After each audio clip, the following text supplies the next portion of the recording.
Во имя Бога милостивого и милосердного, уважаемое международное сообщество, все, кто поддерживает свободу мысли народов всего мира, мы объявляем всем, что турецкие власти схватили Умарали Куватова, нашего предводителя оппозиционного движения Таджикистана, и хотят его выдать на полное растерзание таджикским властям.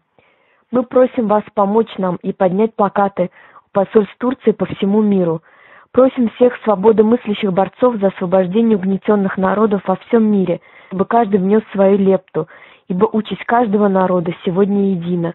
Мы должны извлечь урок из истории и объединиться сегодня. Таджикский народ не может опираться ни на кого, кроме как на Бога и на вас, о народы всего земного шара, о борцы за освобождение угнетенных.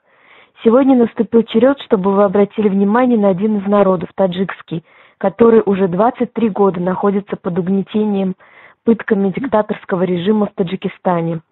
Просим всех примкнуть к этим митингам в надежде на то, что эта помощь будет также дана всем от Бога.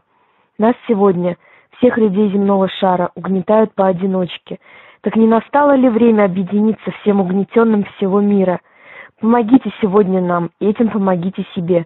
Кто поможет другому, Бог поможет ему.